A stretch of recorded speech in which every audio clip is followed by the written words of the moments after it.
అదరగొట్టే కారం రంగు రుచి ఆచి కారం పొడి. గుడ్ న్యూస్ అందించారు. ప్రస్తుతం హైదరాబాద్ మెట్రోలో పీక్ అవర్ లో భారీగా రద్దీ ఉంటుంది. ఉదయం 8 గంటల నుంచి రాత్రి 11 గంటల వరకు రద్దీ బాగా ఎక్కువగా ఉంటుంది. కొన్ని సమయాల్లో కనీసం నిల్చొని ప్రయాణించడానికి కూడా కుదరడం లేదు. దీని తర్వాత వచ్చే రైలు కోసం వెయిట్ చేయాల్సి వస్తుంది. దీనిని దృష్టిలో పెట్టుకుని ప్రయాణికుల డిమాండ్ పెరుగుతున్న కారణంగా హైదరాబాద్ మెట్రో రైల్ లిమిటెడ్ కీలక నిర్ణయం తీసుకుంది. ప్రస్తుతం ఉన్న మెట్రో రైళ్లలో 3 కోచ్లు మాత్రమే అందుబాటులో ఉంచగా త్వరలో 6 కోచ్లు ఉండే రైళ్లను ప్రవేశపెట్టాలని నిర్ణయం తీసుకుంది. తొలుత 6 కోచ్లుండే 10 కొత్త రైళ్లను కొనుగోలు చేయనున్నారు. ఈ మేరకు ప్రభుత్వానికి ప్రతిపాదనలు కూడా పంపారు. ప్రభుత్వం నుంచి అనుమతి వస్తే టెండర్లను ఆహ్వానించనున్నారు.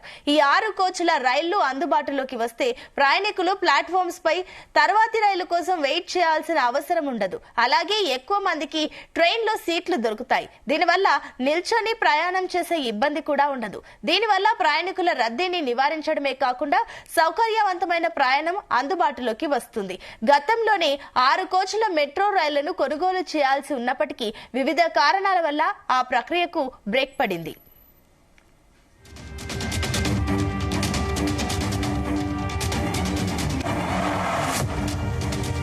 రైట్, ఇదే అంశానికి సంబంధించి మరిన్ని డీటెయిల్స్ మా కరెస్పాండెంట్ వంశీకృష్ణ అందిస్తారు. వంశీ, అటు రోజు రోజుకి హైదరాబాద్ మెట్రోలో ఏదైతే ప్రయాణికుల తాకిడి పెరుగుతున్నటువంటి విషయం మనందరూ కూడా తెలిసిందే.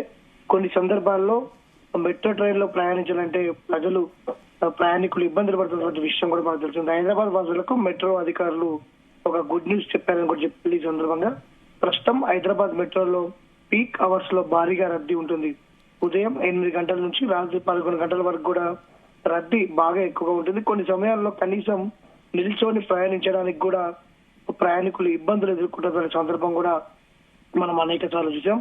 దీంతో తర్వాత వచ్చే రైలు కోసం వెయిట్ చేయాల్సి వస్తుంది. దీన్ని దృష్టిలో పెట్టుకుని ప్రయాణికులు డిమాండ్ పెరుగుతున్న నేపథ్యంలో హైదరాబాద్ మెట్రో రైల్ లిమిటెడ్ కీలక నిర్ణయం తీసుకుంది. ప్రస్తుతం ఉన్నటువంటి మెట్రో రైళ్లలో 3 కోచ్లు మాత్రమే అందుబాటులో ఉండగా త్వరలో 6 కోచ్లు ఉండే రైళ్లను ప్రవేశపెట్టాలనేది కూడా నిర్ణయం తీసుకుంది. తర్వాత 6 కోచ్లు ఉండే 10 కొనుగోలు చేయనున్నారు. ఈ మేరకు ప్రభుత్వానికి ప్రతిపాదనలు కూడా పంపినటువంటి పుస్తకం మనం చూస్తున్నాము. ప్రభుత్వం నుంచి అనుమతి వస్తే టెండర్లను ఆహ్వానించనున్నారు. ఈ 6 కోచ్ల రైలు అందుబాటులో వస్తే ప్రయాణికుల ప్లాట్ఫామ్స్ పై తర్వాతి రైలు కోసం వెయిట్ చేయాల్సినటువంటి అవసరం ఉండదు. అలాగే ఎక్కువ మందికి ట్రైన్లలో సీట్లు దొరుకుతాయి. దీని వల్ల నిల్చొని ప్రయాణం చేసే ఇబ్బంది తప్పుతుందనేది కూడా అటు మెట్రో రైలు భావిస్తా ఉంది. దీనివల్ల ప్రయాణికుల రద్దీని నివారించడమే కాకుండా సౌకర్యవంతమైనటువంటి ప్రయాణం అందుబాటులోకి వస్తుందనేది కూడా అటు ఎల్ఎన్టీ భావిస్తున్నటువంటి సందర్భం కూడా మనకు కనిపిస్తా ఉంది.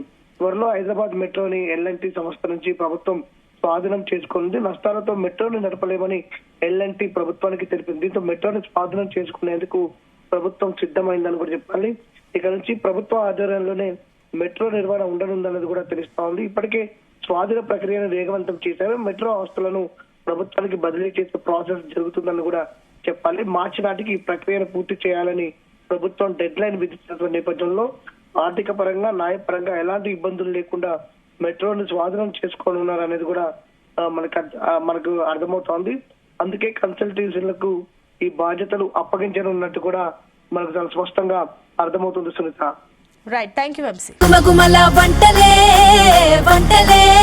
అదరగొట్టే కారం రంగు రుచి ఆచి కారం పొడి.